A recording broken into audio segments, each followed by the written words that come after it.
औज़ुबिल्लाहि मिनश्शैतानिर्रजीम बिस्मिल्लाहिर्रहमानिर्रहीम रब्बि इश्रह ली सदरी व यस्सिर ली अमरी वहलुल उक़दतम मिन लिसानी यफ़क़हू क़ौली rabbi ज़िदनी इल्मा। Assalamu alaikum. Hope all the students of grade 7 are good, healthy and safe at home, also doing their schoolwork in time. Today our topic is formation of linear equation in two variables and solution of simultaneous linear equations.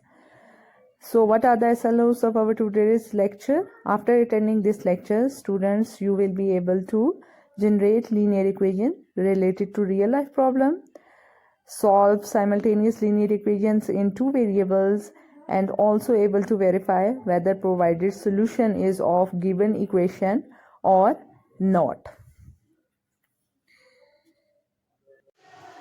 Okay students, so we start our today's lecture and we start our lecture from the formation of linear equations in two variables. And today we discuss about the real life problems, how to generate a linear equation when real life problems are given.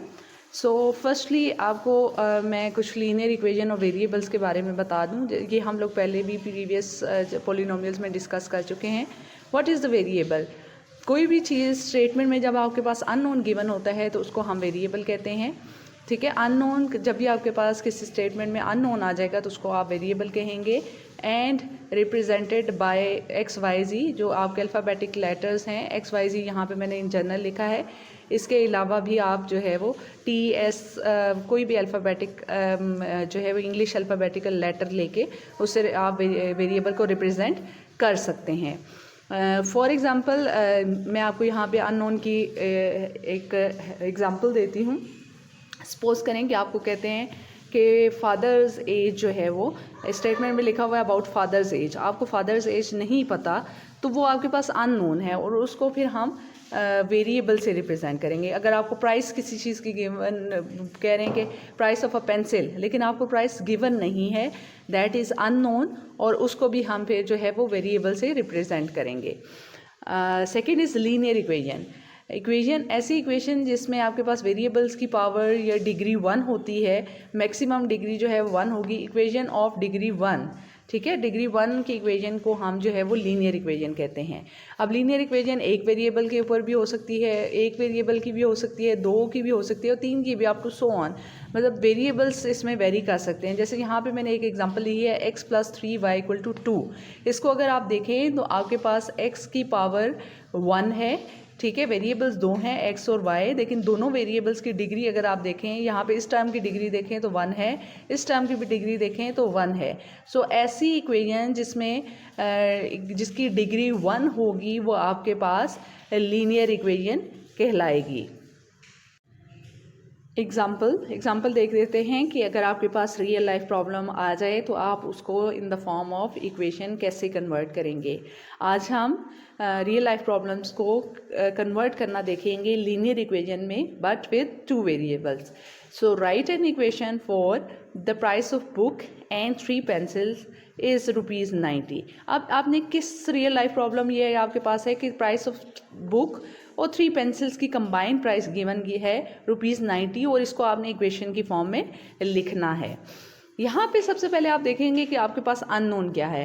Price of book and 3 pencils combine आपको given है ₹90, but separate आपको ना price of book पता है ना price of pencil पता है।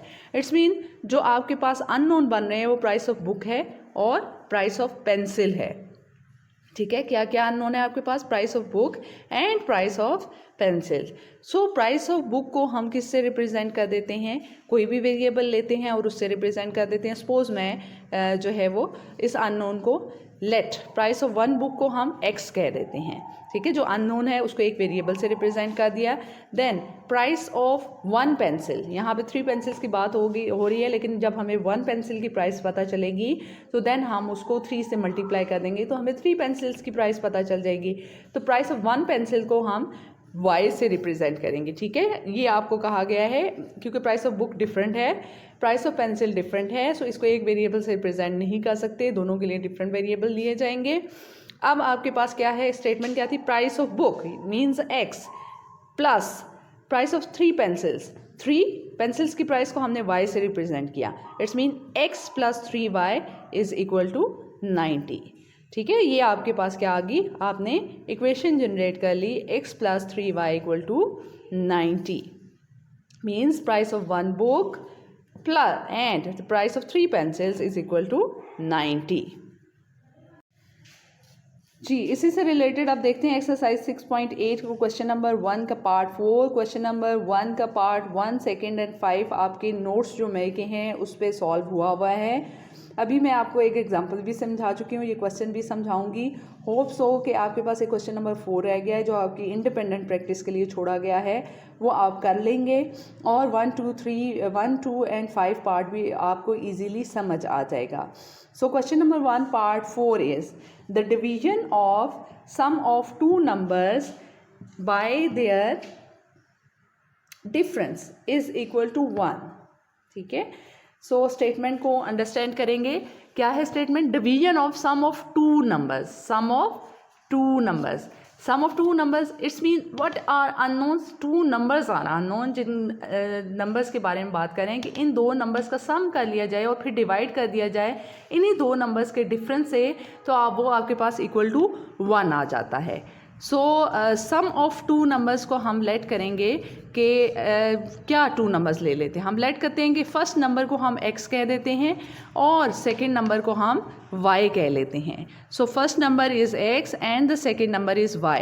Then according to given condition sum of two numbers, numerator क्या है, डिवीजन हो रही है ना, तो न्यूमिनेटर क्या है, सम ऑफ टू नंबर्स यानी x और y को ऐड कर लिया गया एंड डिवाइड किसके से किया गया, their difference that is x minus y. Difference क्या कैसे लेते हैं, सब्ट्रैक्ट करके।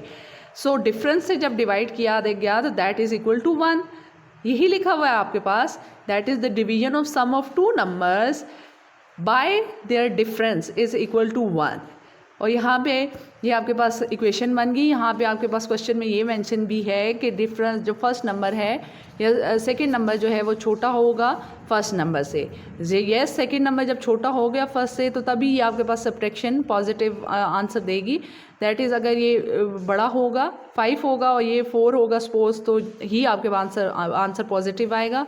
तो पॉजिटिव जब दो पॉजिटिव वैल्यूज़ होंगी डिवाइड होके तो पॉजिटिव आंसर आपके पास आएगा, ठीक है। अगर ये वैल्यू छोटी हो जाएगी सपोज 2 - 3 तो ये नेगेटिव आंसर दे देगा और positive divided by negative value answer negative आएगा। सो वो जो कंडीशन लगी हुई है वो इस वजह से लगाई गई है।